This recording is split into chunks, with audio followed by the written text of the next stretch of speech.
کہ قرآن ریڈیو پر سننا قرآن کی بے حرمتی ہے اور قرآن کو خیر بنانا ہے۔ بسم اللہ الرحمن الرحیم۔ السلام علیکم ورحمۃ اللہ۔ حضرت جی مولانا سعد صاحب دامت برکاتہم کا بیان سماعت فرمائیے۔ بیان کو لائک اور شیئر کرنا مت بھولیے اور اپنی آراء سے ضرور آگاہ کیجیے۔ جزاکم اللہ خیر۔ میرے بزرگوں دوستوں، اذان مسجد میں بلانے کے لیے ہے، نماز کا ٹائم بتانے کے لیے نہیں ہے۔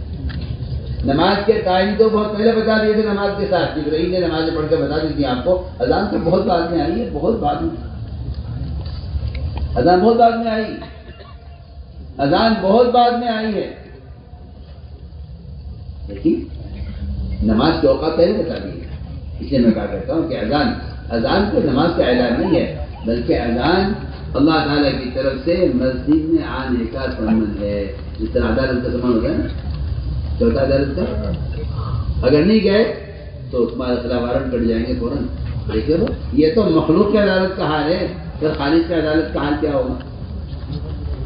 جبار ہے، قہار ہے، اس نے بلایا ہے آپ کو، اور آج یہ کہہ کے چھوڑ دے کر نہیں جماعت سے باہر پڑھنا سنت ہے، کوئی فرض نہیں ہے، کیا نہیں؟ سوال سنت فرض کا نہیں ہے، سوال اس کا ہے اللہ نے بلایا تھا، آپ آئے یا نہیں آئے؟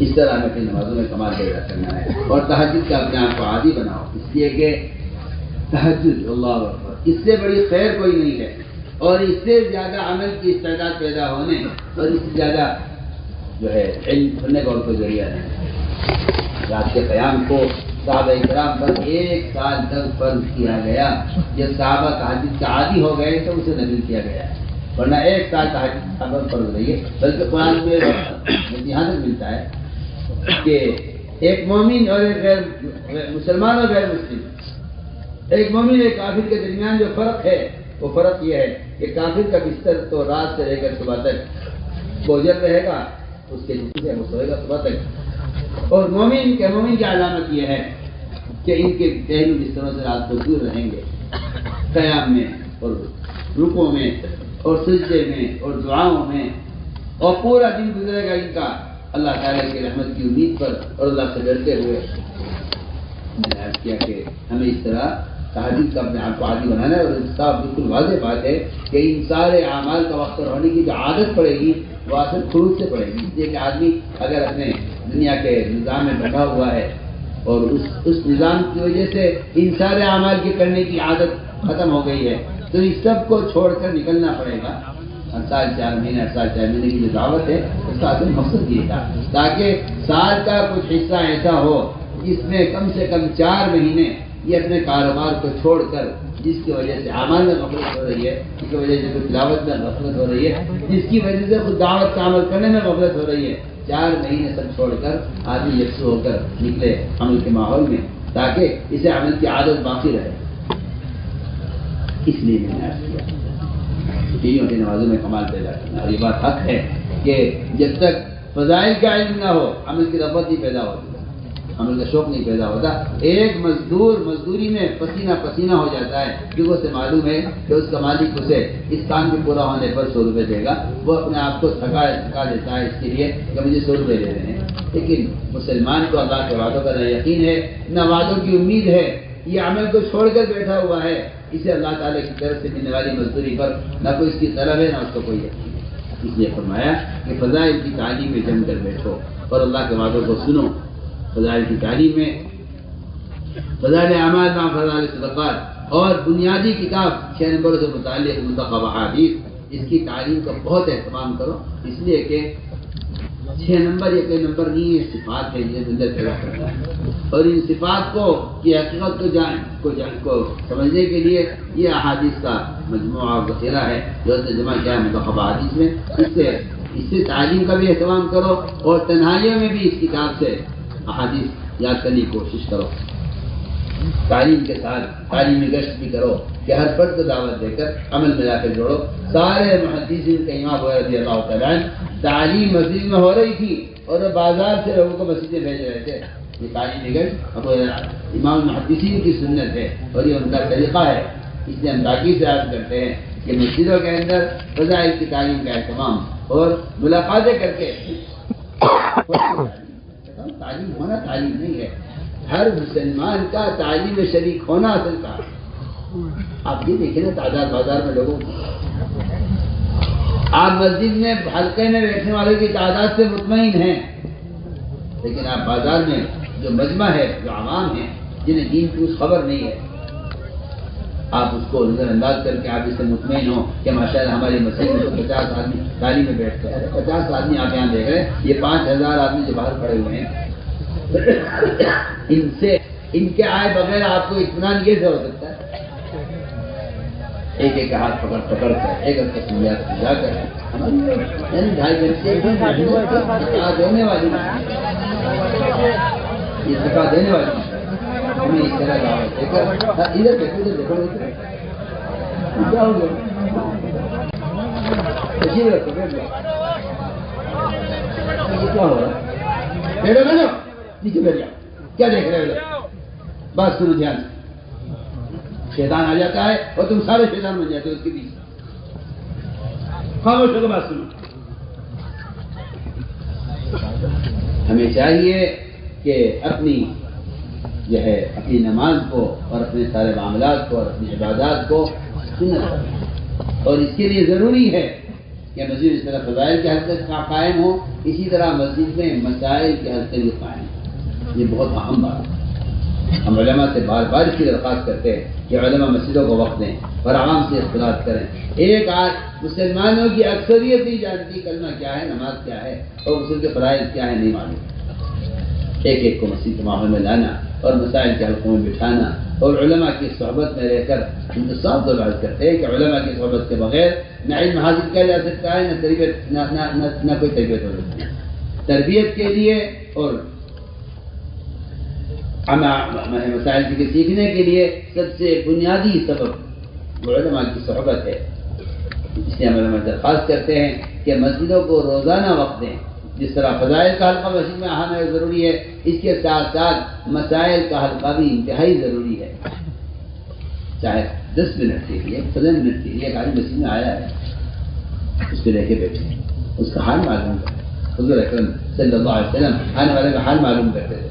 میں کہتا ہوں کہ علماء اور عوام کا ایسا جوڑ ہونا چاہیے جس طرح ڈاکٹر مریض کا ایک آپس کا تعلق ہوتا ہے اور مریض اپنی ساری بات ڈاکٹر کے سامنے پیش کرتا ہے، ڈاکٹر مریض کا حال دے کر دوا تجویز کرتا ہے۔ عوام اور علماء اگر اس طرح نہیں ملیں گے تو میں کہتا ہوں کہ صرف ان اخبار رسائل سے اور ان نشر و اشاعت سے تو امت کو نہ ہدایت ہونی ہے، نہ تربیت ہونی ہے، نہ امت کو یہ معلوم ہو سکتا ہے کہ دین کیا ہے، فرائض کیا ہے۔ سب سے اہم بات ہم عرض کر رہے ہیں کہ ہر مسجد کو ہم مدرسہ بنانا چاہتے ہیں تاکہ عوام اور علماء کے درمیان کے اس اجتماع سے امت کی تربیت ہو اور امت ہدایت کریں گے انشاءاللہ اہتمام۔ اسی طرح میرے بزرگ دوستوں عزیزوں، ایک بہت بنیادی بات یہ ہے کہ جتنا بھی دین ہے اس پر چلنے کے لیے راستے دیکھیں گے، روشنی چاہیے۔ ایسے کا آدمی کو دینی معلومات ہے، ذکر نہیں۔ دینی معلومات کا ہونا ایسا ہے جیسا کوئی آدمی اپنے گھر کا راستہ جانتا ہے مگر اندھیرے میں کھڑا ہے۔ آپ گھر کے جغرافیہ جانتے ہیں اپنے، آپ کمرے میں کھڑے ہوئے، آپ روشنی اندھیرا ہو جائے، بالکل لائٹ چلی جائے تو آپ کو نہیں معلوم کہ میں کدھر کھڑا ہوں، دروازہ کدھر ہے، بستر کدھر ہے، چارپائی کدھر ہے اور بیت الخلا کدھر، آپ کو نہیں معلوم۔ آپ کھڑے رہ جائیں گے وہاں، ایک قدم آپ نہیں بڑھا سکتے آگے۔ آپ سوچیں گے میں اس وقت آپ کو گھر کا نقشہ آپ کے ذہن میں ہے مگر آپ ایک قدم نہیں اٹھا سکتے، آپ کو معلوم نہیں دروازہ کدھر ہے۔ میں آپ کے ساتھ عرض کرتا ہوں اگر اللہ کے ذکر کا اہتمام نہیں ہے تو مسلمان نہیں جان سکتا کہ تجارت اللہ کا کیا حکم ہے اور زراعت میں کیا حکم ہے، میں حکومت میں میرے لیے اللہ کے کیا احکام ہیں۔ اس لیے سب سے بنیادی چیز اس علم کے مطابق چلنے کے لیے اللہ کا ذکر ہے، اس سے ہمیں اللہ تعالیٰ کے احکام پر چلنے کے روشنی ملے گی، اللہ کے ذکر کا اہتمام۔ اس لیے کہ جو قلب ذکر نہیں کر رہا ہے وہ تو صرف کافر کا قلب ہے جو اللہ تعالیٰ کے ذکر سے غافل رہتا ہے، ورنہ مومن کا دل تو اللہ تعالیٰ کے ذکر سے آباد اور اس کی زبان اللہ کے ذکر سے کر رہتی ہے۔ صبح شام کی تسبیحات کا خوب اہتمام ہو، ایک بھی کسی کلمے کی سبحان اللہ، الحمدللہ، لا الہ الا اللہ، اللہ اکبر، ولا حول ولا قوت الا باللہ العلی العظیم، ایک بھی دشمن کے استغفار کی، یہ تین تسبیح صبح شام جی لگا کر اللہ کے متوجہ ہو کر پڑھنے کا خوب اہتمام فرمائے۔ ہمارے نکلنے کی غرض ہی یہی ہے اللہ کے راستے میں تاکہ سارے اعمال وقت پر ہوں. جس طرح ہسپتال میں مریض کو ہر چیز وقت پر ملتی ہے اور وہ صحت یاب ہو جاتا ہے، اللہ کے راستے میں نکلنے کی بڑی بنیادی غرض یہ ہے کہ وہاں تہجد وقت پر ملے گی، اشراق چار وقت پر ملے گی، وہاں صبح شام کی تسبیحات وقت پر ملیں گی، وہاں تعلیم کے حلقے وقت پر ملیں گے. یہ صحت یاب ہو جائے گا، ہدایت یافتہ ہو جائے گا. عمل کے ماحول میں رہنے کے لیے نکلنا ہے، عمل کے ماحول میں رہنے کے لیے نکلنا ہے. اس ہم تاکید سے کہہ رہے ہیں کہ صبح شام کی تسبیحات کا اہتمام کریں.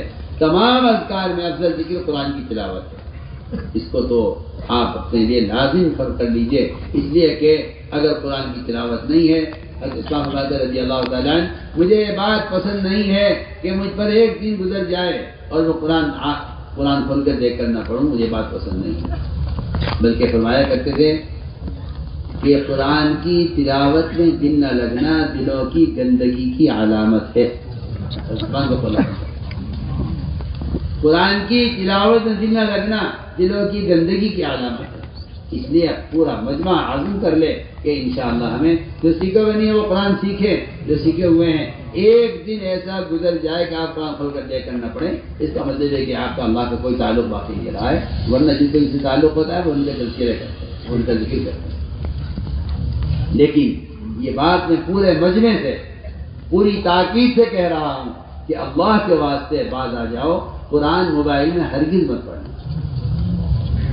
قرآن میں دیکھ کر پڑھو، قرآن کو قرآن میں ہی دیکھ کر پڑھو. موبائل میں قرآن کا پڑھنا قرآن کی بے حرمتی ہے، قرآن کی توہین ہے، اور یہ گناہ ہے اور یہ ناجائز ہے. اور قرآن کو موبائل کے اندر پڑھنا یہ قرآن کو کھیل بنانا ہے. میں کوئی خامخواہ نہیں بول رہا ہوں، بلکہ میرا دل چاہتا ہے کہ آپ کو پہلے بتاؤں کہ اس کی وجہ کیا ہے.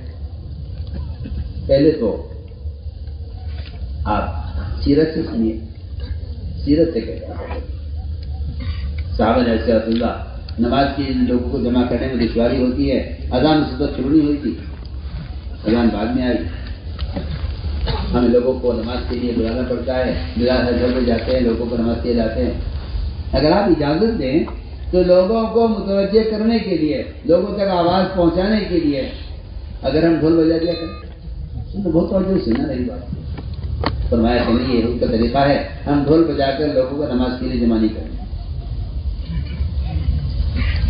صحابہ نے ایسا کرتے ہیں، سارنگی لے لیں، سارنگی میں کچھ نہیں، آواز ہوگی صرف، ہم آواز دیں گے نماز اور دور تک آواز پہنچ جائے گی سارنگی سے، لوگ نماز کے لیے آ جائیں گے. فرمایا سارنگی نصارہ کا طریقہ ہے، ہم استعمال نہیں کریں. صحابہ نے کہا پھر آسان راستہ یہ ہے کہ ایک مرتبہ سب کو جمع کر کے بتا دیا جائے کہ 5 وقت نماز سے پہلے دھواں اٹھے گا مسجد سے اور آسمان کی طرف دھواں اٹھے گا، بلندی میں دھواں جائے گا، سب دیکھیں گے کہ مسجد میں دھواں اٹھ رہا ہے، چلو نماز کا وقت ہو گیا. فرمایا آگ جلا کر جمع کرنا آگ کے پجاری مجوسیوں کا طریقہ ہے. سنیے، بولنے کے آلات تھے لوگوں کو جمع کرنے کے لیے، آواز پہنچانے کے لیے. آپ نے مروجہ نظام کو منع کر دیا کہ رواجی طریقہ اختیار نہیں کریں گے نماز کے لیے. جب وہ تو بہت بنیادی بات سب علماء ہو یا عوام سب سے کہتے ہیں، وہ سارنگی صرف آواز ہے. وہ ترقی کر کے یہاں تک پہنچی کہ پھر آپ کہیں بیٹھے ہیں کسی ملک میں، آواز کسی ملک میں جا رہی ہے. وہ ترقی ہوتے ہوتے ہوتے ہوتے وہ ریڈیو بن گیا. میں جو اصل بات کہنا چاہتا ہوں، اس ریڈیو کے بارے میں میری بات بہت دھیان سے سننا سر. اس ریڈیو کے بارے میں حضرت تھانوی مولانا اشرف علی تھانوی رحمۃ اللہ علیہ سے کسی نے فتویٰ معلوم کیا کہ مولانا یہ بتلائیے ہمیں کہ ہمارے ریڈیو پر گانے بھی آتے ہیں اور گانا بجانے بھی اس میں ہوتا ہے، میوزک بھی آتا ہے، اسی میں کسی اسٹیشن پر قرآن بھی آتا ہے. تو کیا جس ریڈیو پر گانے بجانے بھی آتے ہوں، قرآن بھی آتا ہو، تو کیا ہم ریڈیو پر قرآن سن سکتے ہیں یا نہیں؟ یہ استفتاء کیا ایک صاحب نے حضرت تھانوی رحمۃ اللہ علیہ سے، مسئلہ معلوم کیا. جواب آیا حضرت تھانوی کا، ریڈیو پر قرآن سننا جائز نہیں ہے، اور اگر کوئی ریڈیو پر قرآن سن رہا ہے تو اس کو قرآن سننے سے روکنا واجب ہے دیکھنے والے کے لیے. اور اگلی بات یہ فرمائی کہ قرآن ریڈیو پر سننا قرآن کی بے حرمتی ہے اور قرآن کو کھیل بنانا ہے. آپ پھر سب کان کھول کے سن لیجیے.